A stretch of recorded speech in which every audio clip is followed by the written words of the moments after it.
बच्चों यहाँ पे आपके लिए एक चैलेंज प्रॉब्लम है बेस्ड ऑन एरर कैलकुलेशन। तो मैं पहले क्वेश्चन आपको बता दूं क्या है। To measure the time period of a simple pendulum a watch of least count 1 second is use. ठीक है, लीस्ट काउंट मेरी वॉच का कितना है 1 सेकेंड। मैंने एक्सपेरिमेंट को दो तरीके से किया है। पहले एक्सपेरिमेंट में मैंने क्या किया, if we get 20 oscillations in 40 second, मेरा पेंडुलम 20 बार ऑसिलेट हुआ। और आपको बता दूं, जैसे ये आपका पेंडुलम है, यहां से स्टार्ट किया, इधर जाके वापस आया, तब एक ऑसिलेशन खत्म हुआ, एक साइकिल खत्म हुई। तो ये एक बार आया, 2 बार, 3 बार, 4 बार, ऐसे करके 20 बार पूरी साइकिल वो खत्म कर रहा है। तो 20 ऑसिलेशंस का टाइम है 40 सेकेंड्स। तो मैं यहां पे पूछा गया what is the time period with error. Second experiment भी सेम है, बस उसमें ऑसिलेशंस 40 हैं और मुझे उसका टोटल टाइम लगा 80 सेकेंड्स। तो यहां पूछा है what is the time period with error. तो समझते हैं क्वेश्चन सॉल्व कैसे होगा। देखो हमें क्या बोला है, पहली बात तो लीस्ट काउंट गिवन है 1 सेकेंड, वो मैं यहां पे नोट कर लेता हूं। लीस्ट काउंट है मेरा 1 सेकेंड। आगे क्या बोला है, if we get 20 oscillations in 40 seconds what is the time period with error. तो 20 ऑसिलेशंस के लिए मेरा टाइम कितना लगा, 40 सेकेंड्स लगे। अब ध्यान से समझो, मेरा लीस्ट काउंट 1 सेकेंड है, तो क्या वो मेरे मेजरमेंट का एरर बन जाएगा क्या। तो मैं यहाँ पे टाइम के साथ 40 सेकेंड प्लस माइनस 1 सेकेंड लिखूं क्या। ये मेरा मेजरमेंट है, ये उसका लीस्ट काउंट वाला एरर है, सिंपल सी बात है। 20 ऑसिलेशन का ये टाइम है। अब आपका टाइम पीरियड क्या होता है बच्चों, टाइम पीरियड आपका होता है टाइम फॉर 1 ऑसिलेशन। तो टाइम पीरियड में टी, मान लो कैपिटल टी को बोलूं, टाइम पीरियड वो कैसे मिलेगा मुझे, total time taken by total number of oscillations. Total time मुझे कितना लगा, 40 सेकेंड लगे। टोटल नंबर ऑफ ऑसिलेशन कितने हैं, 20। तो इसको करते हैं कैलकुलेट। ये आपका कितना होगा, 40 seconds plus minus 1 second whole divided by 20। Simple सी बात है, कुछ इसमें कंफ्यूजन नहीं है। आपका टोटल टाइम में एरर है, तो मैंने उसको एरर के साथ वैसा का वैसा लिख दिया है।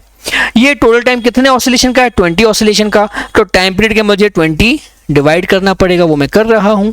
तो यहां पे कितना आएगा, 40 second by 20 plus minus 1 second by 20। तो ये कितना बन गया बच्चों, 2 सेकेंड प्लस माइनस 0.05 सेकेंड्स।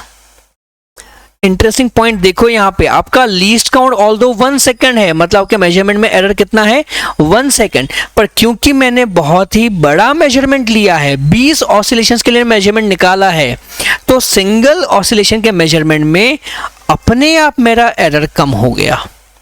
मेरा एक्चुअल डिवाइस का एरर बहुत बड़ा है, 1 सेकेंड के बराबर है, पर मैंने मेजरमेंट को बड़ा करके, मैंने क्या आपको बताया था, जितना मेजरमेंट बड़ा होगा उतना आपका एरर छोटा हो जाएगा। तो मैंने बड़ा मेजरमेंट क्योंकि लिया, तो मेरे टाइम पीरियड में एरर हो गया छोटा। इसी की जगह आप सोचो, अगर आपने सिर्फ सिंगल ऑसिलेशन का टाइम निकाला होता, तो उस टाइम में आपका 1 सेकेंड का एरर होता। तो मैंने ऑसिलेशन को मल्टीपल टाइम्स रिपीट करके मैंने अपने एरर को किया है कम। ओके, अब इसमें आप चाहो तो बाकी एरर टाइप निकाल सकते हो। जैसे मुझे रिलेटिव एरर निकालना हो, तो रिलेटिव एरर आपका हो जाएगा एब्सोल्यूट अपॉन मेजरमेंट। तो एब्सोल्यूट एरर है 0.05 सेकेंड्स और मेजरमेंट है मेरा 2 सेकेंड्स का। तो ये आपके पास कितना आ जाता है, ये आपका आ जाएगा 0.025 और परसेंटेज एरर आपका बन जाता है इनटू 100 करेंगे तो मुझे मिलेगा 2.5%। ठीक है, अब इंटरेस्टिंग बात यह है कि मैंने रिलेटिव एरर और परसेंटेज एरर यहां से निकाला इसमें से, बट इसकी जगह अगर मैं ये डेटा यूज करूं तब भी मुझे सेम आंसर मिलेगा। ट्राई करते हैं।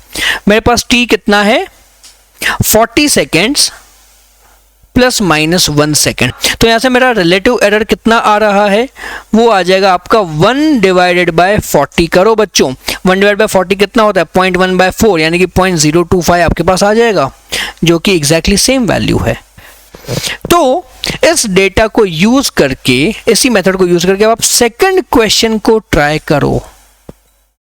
इसका आंसर आपके पास आना चाहिए बच्चों। सेकंड क्वेश्चन का टाइम पीरियड आपका आ जाएगा, टाइम पीरियड तो अभी भी 2 सेकंड आएगा। क्यों? क्योंकि 40 ऑसिलेशन में 80 सेकंड लगे, तो 1 ऑसिलेशन में कितना लगेगा?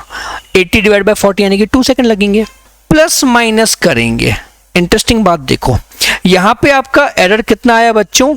2.5% का एरर आया, या अगर मैं बोलूं एब्सोल्यूट एरर तो 0.05 सेकंड आया। तो क्योंकि यहाँ पे मैंने ऑसिलेशंस डबल कर दिए, मेरा एरर हो जाएगा इसलिए हाफ, तो मेरा एरर यहाँ पे आ जाएगा 0.025 सेकेंड्स, या मैं इसको लिखता हूँ 2 सेकेंड प्लस माइनस परसेंटेज का भी आधा कर देंगे अपन, तो मेरे पास आ जाएगा 1.25%। आपका सेकंड क्वेश्चन का आंसर ये आना चाहिए। ट्राई करो।